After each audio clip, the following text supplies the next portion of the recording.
কয়েক লক্ষ মানুষ মনে হচ্ছে আজকের এই সমুদ্র সৈকতে। পাহাড়টা একদমই সরুভাবে উপরে উঠছে।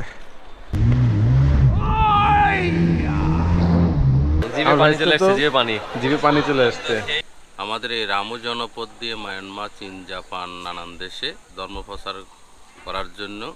হ্যালো ভিউয়ার্স, আসসালামু আলাইকুম। আমি মোহাম্মদ মনিরুজ্জামান। আপনারা দেখছেন আমার ট্রাভেল ব্লগ ব্যাকপ্যাকিং এমএস। আর আমি আসছি কক্সবাজারে। আর আমার এইটা হচ্ছে দ্বিতীয় episode.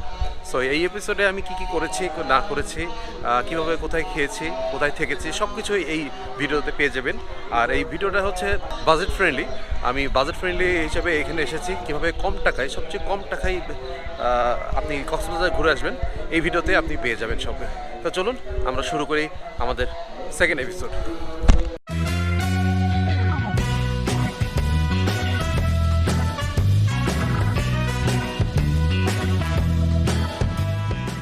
Hello everyone, good morning সবাইকে। অনেক লেট হয়ে গেছে আজকে ঘুম থেকে উঠতে, কারণ বিকজ কালকে হচ্ছে আমরা অনেক টায়ার্ড ছিলাম। কারণ আপনারা জানেন কি পরিমাণ পরিশ্রম করতে হয়েছে, কষ্ট করতে হয়েছে আমাদেরকে আসার জন্য। তো পরিশেষে আমরা পৌঁছে গেলাম স্বপ্নের সমুদ্র সৈকত কক্সবাজারে। তো এখন হচ্ছে আমরা যাচ্ছি, আগে নাস্তা করব। তো নাস্তা করার পরে হচ্ছে আমরা এখন যাব সমুদ্র বিচে, যে আমরা ওখানে কিছুক্ষণ সময় কাটাবো। দেখি কী রাইড আছে এখন অ্যাভেলেবেল। আর ওখানে আমরা গোসল করব। ফার্স্ট টাইম যখন আসছিলাম তখন গোসল করছিলাম, আর করা হয় নাই। তো এবার ভাবছি একটু গোসল করবো, সবাই আছে একসাথে যেহেতু, তো গোসল করবো। তো চলেন আমরা এখন আগে নাস্তা করে নেই, তারপরে হচ্ছে সমুদ্র সৈকতে আপনাদেরকে দেখাই। আর একটা ইম্পর্টেন্ট বিষয় হচ্ছে, আপনারা যদি এরকম হলিডেতে আসেন তাহলে অবশ্যই আপনাদের রিটার্ন টিকিটটা কনফার্ম করে রাখবেন। তো আমরা এখন আসছি টিকিট কাটতে। সো আমরা টিকিট করে ফেললাম। জনপ্রতি 1050 টাকা করে নিল। জানি না এই জায়গার সিন্ডিকেট নাকি, কারণ টিকিট প্রাইস তো আসলে এত না। 700, 800, 900 টাকা করে টিকিট, সেখানে হচ্ছে তারা 1050 টাকা করে নিচ্ছে। তো বাই দ্য ওয়ে টিকিট 6টা একসাথে পেয়েছি, এটাই এলো সৌভাগ্য আমাদের। কারণ হচ্ছে এখন হচ্ছে আমরা পাওয়া যাচ্ছে না একসাথে সিট 6টা। আপনারা এই জিনিসটার জন্য ভুল না করবেন, আপনারা যদি গ্রুপ ওয়াইজ আসেন অবশ্যই আগের থেকে টিকিট কনফার্ম করে ফেলবেন।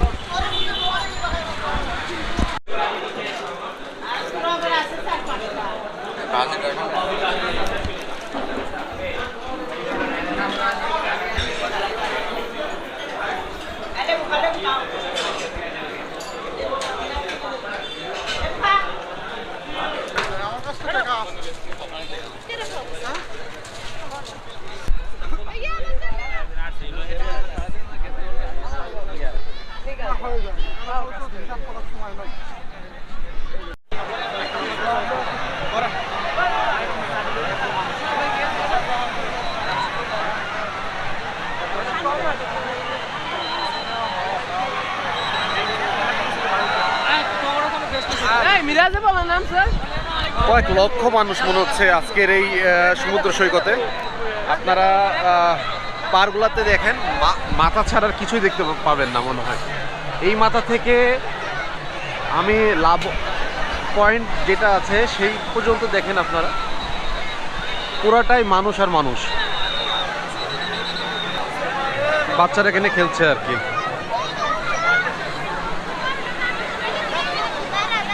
আমি বিশ্বাস করতে পারতেছি না যে এত পরিমাণ মানুষজন এখানে, সিরিয়াসলি। আর আমি বিচে কখনোই দেখিনি এত পরিমাণ মানুষ, আনবিলিভেবল। সো জানি না, আমি গোসল করার ইন্টারেস্টটাই হারাই ফেলছি। তো এত মানুষের ভিড়ে কি করব না করব, আমি হয়তো বা ভাবছি যে একটু লেট করে আসি, তাহলে এই সময়টা হচ্ছে একটু ফ্রি পাবো বিচটা। বাট এই টাইমটাই হচ্ছে দেখছি সবচেয়ে বেশি মানুষজন আসছে এখানে। তো এখন একটা রাইড নিব আমি, জেট স্কি। তো কখনো নিই নাই, ফার্স্ট টাইম এক্সপিরিয়েন্স নিচ্ছি। তো শর্ট রাইডই নিব। তো আর আমি সবচেয়ে একটু কনফিউশন আছি যে আমার হচ্ছে ক্যামেরার গোপ্রোর যেই সাইড, যেই ক্লিপটা থাকে সেই ক্লিপটা নাই। আশা করি পানি যেন না ঢুকে এই আশাই করছি। তারপরে দেখি, আল্লাহ ভরসা। তো রাইডটা স্টার্ট করে দিয়েছি।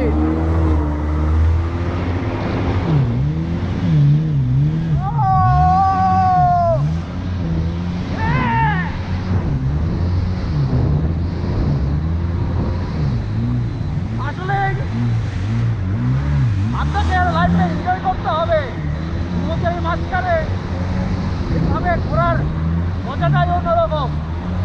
অবশ্যই একবার হলেও ট্রাই করবেন।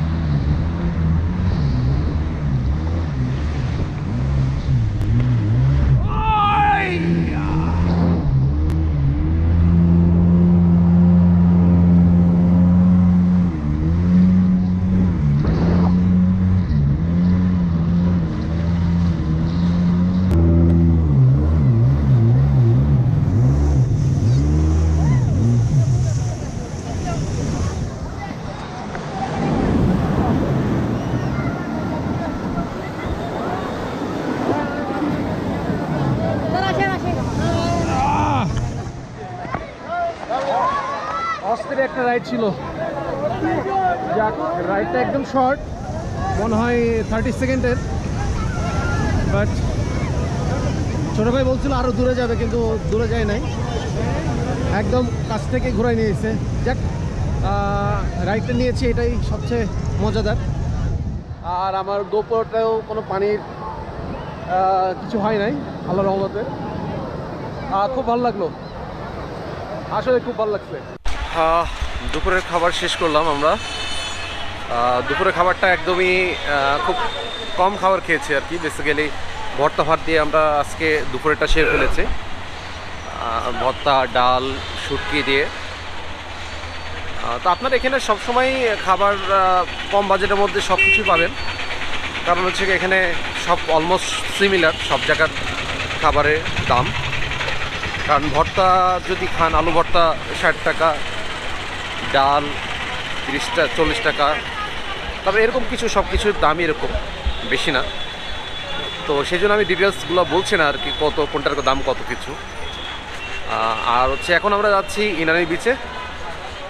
আমরা একটা অটো নিব, কারণ চাঁদের গাড়ি নেওয়া আসলে একটু বাজেট ফ্রেন্ডলি হবে না, কারণ হচ্ছে এটার রেন্টটা অনেক বেশি। যেহেতু আমরা 6 জন আছি, আমরা একটা নিয়ে নেব, অটো নিয়ে নেবো, সে অটো করে যাব। আমরা এখন হেঁটে যাচ্ছি হচ্ছে ডলফিন মোড়ে। ডলফিন মোড় থেকে আমরা একটা অটো নিয়ে নেব। আপনারা ডলফিন মোড়ে আসবেন, ডলফিন মোড়ের থেকে আপনারা যদি কেউ একা হন বা 2 জন হন, ওখান থেকে অ্যাভেলেবেল হচ্ছে অটো পাওয়া যায়, সেই অটোতে করে আপনারা চলে যেতে পারেন। তো আমরা এখন যাচ্ছি হিমস্টোরিতে, আর যাচ্ছি অটোতে করে যাচ্ছি আমরা 6 জন। এখানে অটোর ভাড়া হচ্ছে জনপ্রতি 50 টাকা করে। আপনারা যে একা যেতে চান তাও এখানে লোকালভাবে নেয়, কোনো রিজার্ভ নিতে হয় না, এখানে আপনারা নর্মালিভাবেই যেতে পারবেন। অটো অ্যাভেলেবেল থাকে এখানে। আর যদি আপনারা গ্রুপ ওয়াইজে আসেন, যদি 7, 8 জন, 9 জন বা 10 জনের উপরে থাকেন, তখন আপনারা হচ্ছে চাঁদের গাড়ি নিলে আপনাদের জন্য বাজেট ফ্রেন্ডলি হবে, আপনাদের জন্য খরচ কম হবে। যেহেতু আমি বারবার বলছি এটা বাজেট ট্যুর, সো সেই জন্য আমরা যত কম খরচে আমরা ঘুরতে চাই, আমরা এক্সপ্লোর করতে চাই কক্সবাজার।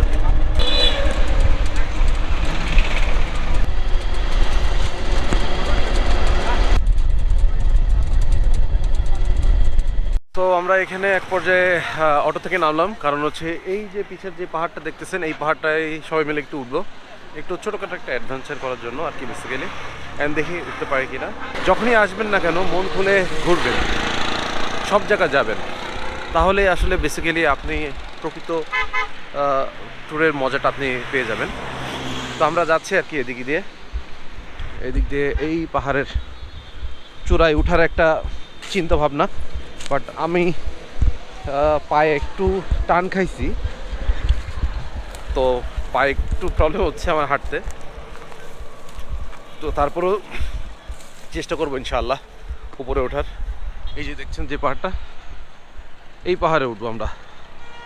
এটা কিন্তু আসলে ক্যামেরায় তেমন একটা বড় মনে হচ্ছে না, বাট এটা ভালোই, উচ্চতা ভালোই হবে। আসলে বিচটা দেখার মজাটা কেমন সেটাও একটু ফিল নেই। সো বাট এটা একটু রিস্কি, আপনারা সবাই এটা চেষ্টা করবেন না, কারণ হচ্ছে ট্রেকিং করার অভ্যাস নাই, সো তারা না করাই ভালো। বাট আমাদের বন্ধু আবার কোট প্যান্ট পরে কিন্তু ট্রেকিং করতেছে, ঠিক আছে? হ্যাঁ,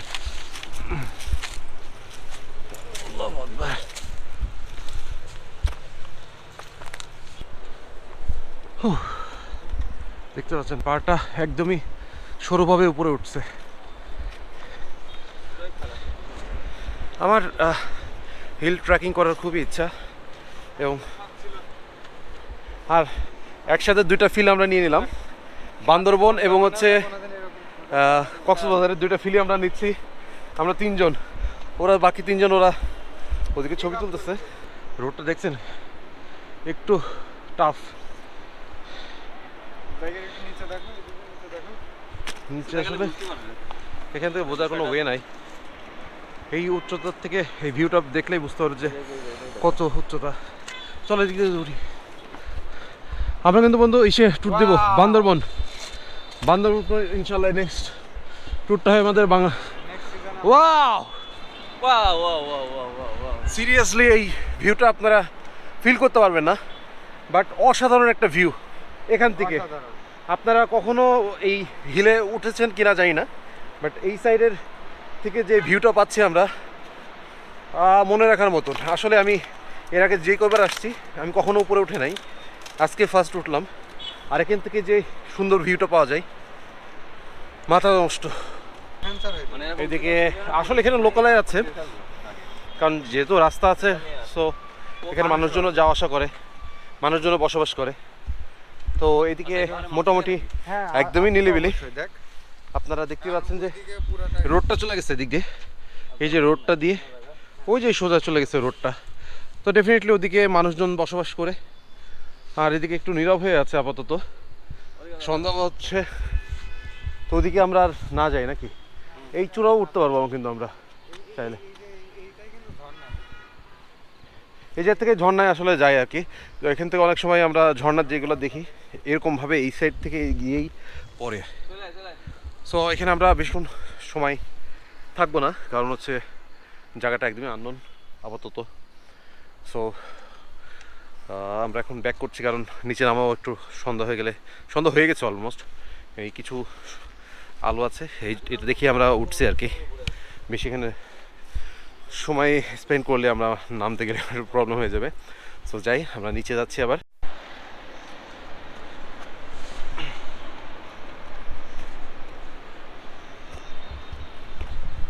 ওঠার থেকে নামাটা একটু কষ্টকর যা মনে হচ্ছে। সো আমরা ইনানি বিচে যাওয়ার কথা ছিল, বাট আমরা ওদিকে আর যাচ্ছি না। আমরা হিমছড়ি পর্যন্ত স্টপ করলাম, আর হচ্ছে বিচেও এখন যাচ্ছি না আর কি, যেহেতু সন্ধ্যা হয়ে গেছে। তো আপনারা এসে অবশ্যই ঘুরে দেখবেন সব কিছু একটু আর্লি। আমাদের একটু আজকে একটু গোসল সাগরে তো আমরা বেশি সময় টাইম স্পেন্ড করছি ওখানে, খুব মজা করছি। কারণ আমি 2016 সালে যখন আসছিলাম তখন একবার নামছি, আর এই যে 2022 সাল এবার এসে হলো সবার সাথে একবার নামলাম। তো এর মাঝে নামা হয় নাই সমুদ্রে। সো এবার এই জন্য একটু লেট হয়ে গেল। আসলে আমাদের আশাটা খুবই সার্থক হয়েছে, আমাদের এই প্ল্যানিংটা, মিশনটা সাকসেস। তো আল্লাহ করে আমরা যেন ভালোভাবে ঢাকায় পৌঁছে যেতে পারি, এতটুকুই। আমাদের জন্য সবাই দোয়া করবেন, আর আমার চ্যানেলটির জন্য একটু সাপোর্ট করবেন। আপনাদের সাপোর্টই হচ্ছে আমার সব কিছু। মূল উদ্দেশ্য হচ্ছে আপনাদেরকে নিয়ে যে আপনারা ঘুরতে যাবেন। আমি তো অ্যাজ এ ট্রাভেলার হিসেবে আমি সব জায়গায় ঘুরতে চাই, এবং সাথে আপনাদেরকেও নিয়ে যেতে চাই। তো ভালো থাকুন। আমরা এখন চলে যাব হচ্ছে সুগন্ধা বিচে।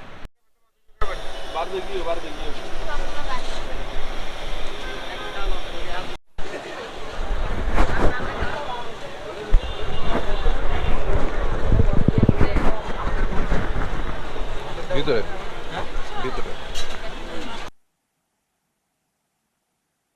এটা হচ্ছে আমাদের কোরাল ফিশ, এই হচ্ছে চিকেন। আর কিছু অর্ডার দিছিলে? না, মনে আর কিছু অর্ডার দিছিলে? হ্যাঁ বলছি। আমরা আসলে খুবই এক্সাইটেড। আসলে ফিশটা দেখেই খুবই লোভ লাগতেছে যে খাবো। আর এখনও বলতে পারতেছি না ডেলিশিয়াস নাকি, খাওয়ার পরে বলা যাবে আর কি বেসিক্যালি টেস্টটা কেমন। বাট আপনারা দেখছেন জিভে আমার পানি ভাইস্তে চলে আসছে, তো- জিভে পানি জিভে পানি চলে আসছে।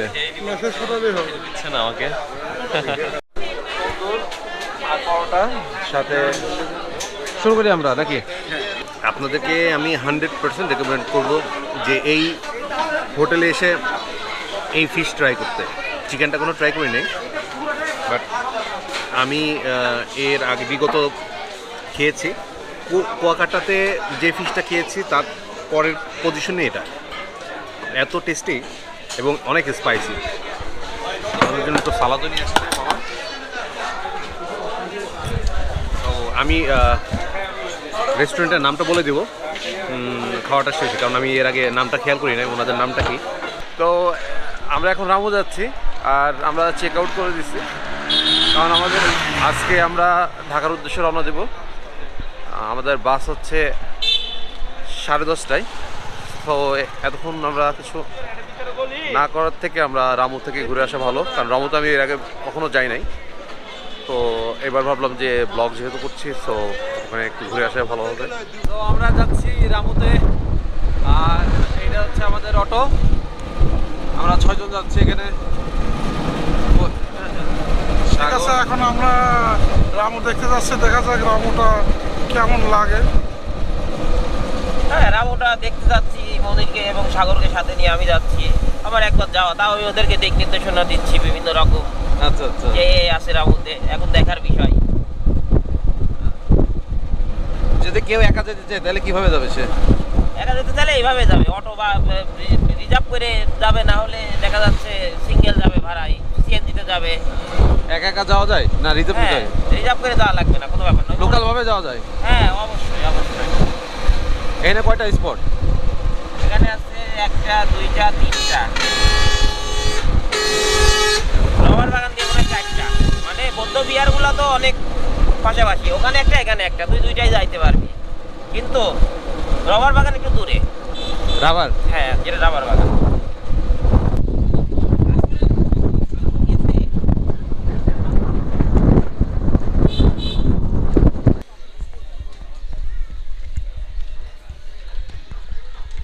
আমরা রামুতে চলে আসছি, আর 20 টাকা করে পার পারসন এন্ট্রি ফি।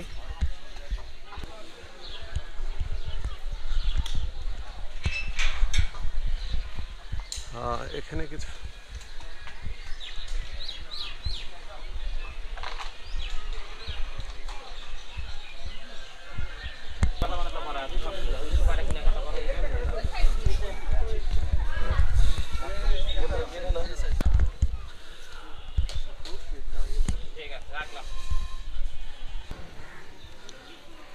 এটা হচ্ছে ফাউন্ডার এবং হচ্ছে ডিরেক্টর করুণশ্রী মহতের। আসলে বিশাল একটা সুন্দর একটা বুদ্ধিস্ট। সো এখানে আমার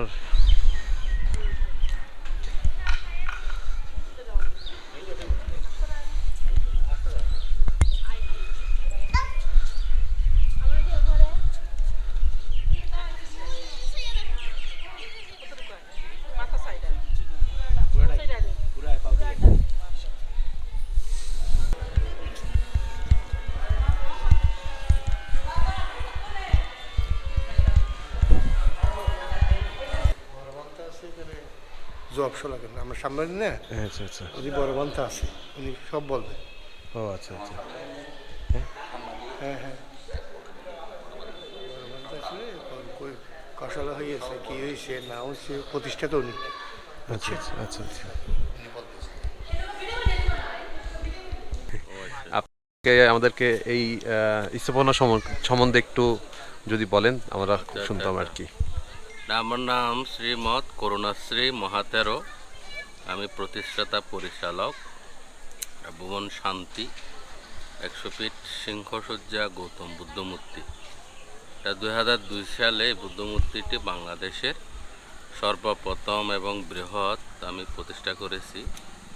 তো এটা কথিত আছে 2500 বছর আগে গৌতম বুদ্ধ আমাদের এই রামু জনপদ দিয়ে মায়ানমার, চীন, জাপান নানান দেশে ধর্ম প্রচার করার জন্য এই জনপদ দিয়ে গিয়েছিল এবং রামুতে কিছু সময় বিশ্রাম করেছিল, এরকম একটা রেফারেন্স আছে। ওই বিশ্রামের স্মৃতি ধরে রাখার জন্য বিশেষ করে আমি সাহিত্য ডিজাইনের 100 ফিট দীর্ঘ বুদ্ধমূর্তি এখানে নির্মাণ করেছি এবং এই বুদ্ধমূর্তি নির্মাণ হওয়ার পরে 13 সালে আমাদের মাননীয় প্রধানমন্ত্রী শেখ হাসিনা এটা আনুষ্ঠানিকভাবে উদ্বোধন করেছেন। বুদ্ধমূর্তি এবং প্রতিষ্ঠান আপনাদের এখানে অনুষ্ঠান হয় আমাদের অনুষ্ঠান হয় বুদ্ধ পূর্ণিমা, যখন মে মাসে পূর্ণিমাটা আমাদের বুদ্ধ পূর্ণিমা হয়। বিশেষ করে বুদ্ধ জন্ম, বুদ্ধত্ব জ্ঞান লাভ এবং মহাপরিনির্বাণ বা মৃত্যু 3টা দিবসেই পূর্ণিমাতে হয়েছিল বলে বুদ্ধ পূর্ণিমা। আপনাকে অসংখ্য ধন্যবাদ, আমাদেরকে অসংখ্য ধন্যবাদ। আচ্ছা, ভালো থাকবেন। ভালো থাকবেন। তো আপনারা শুনলেন যে এই বুদ্ধ মন্দিরের যে প্রতিষ্ঠাতা, সে ডিটেলস করে আমাদেরকে বলে দিল যে কীভাবে সে এটা নির্মাণ করেছে, কবে নির্মাণ করেছে এবং কে এখানে কিভাবে নির্মাণ করেছে সব কিছুই বলে দিল আর কি। আর এখানে কবে অনুষ্ঠান হবে সেটাও বলে দিল। সবচেয়ে বড় অনুষ্ঠান হচ্ছে বুদ্ধ পূর্ণিমা, যেটা হচ্ছে মে মাসে হয়। তো আপনারা অবশ্যই আসবেন, আসলে ভালো লাগবে। আর উনি, আমি যতটুকু শুনলাম যে উনি এখানেই বসে থাকে এবং যারা আসে তাদেরকে সবাইকে এই বৌদ্ধ সম্বন্ধে কোনো প্রশ্ন থাকলে সে উত্তরগুলো দিয়ে দেয়। তো চলুন আমরা নেক্সট স্পটে চলে যাই।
আমরা এখন চলে আসছি রাবার বাগানে। আমি কখনো এরকম বাগানে আসি নাই, এই রাবার বাগানে। তো এখানে রাবার বাগানটা দেখতে অনেকটাই চা বাগানের মতো, বাট চা বাগানটা ছোট হয়, এইটা হলো বড় গাছ। আর রাবার বাগানের রাবার যেটা সংগ্রহ করে এই যে এইভাবে কেটে,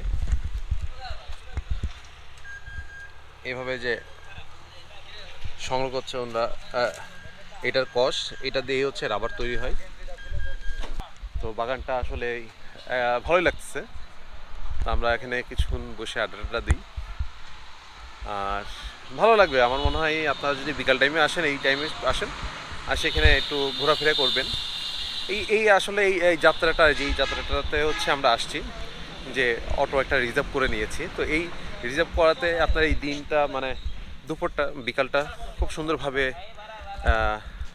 কাটাতে পারবেন আপনারা নাকি। তাই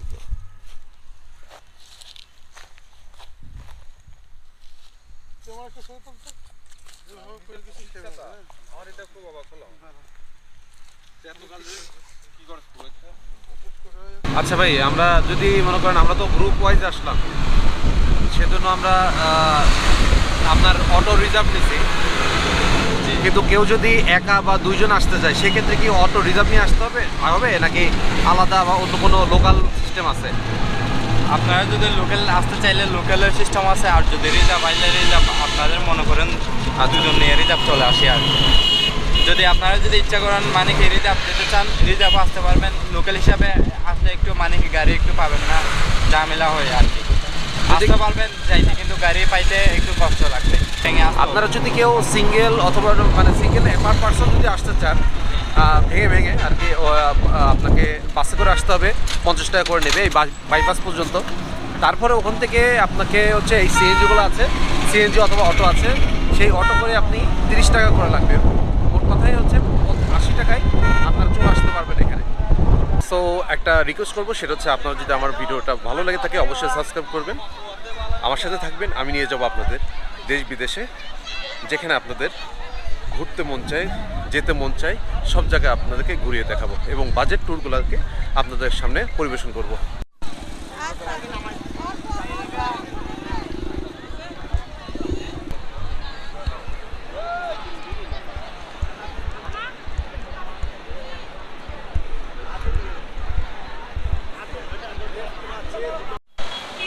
সো ভিউয়ার্স, এখন স্বপ্ন পূরণ শেষে আমাদের বাড়ি ফেরার পালা। দেখা হবে নতুন কোনো গন্তব্যে। তো সে পর্যন্ত ভালো থাকুন, সুস্থ থাকুন, আর আমার জন্য দোয়া করবেন। তো এই পর্যন্তই, আল্লাহ হাফেজ।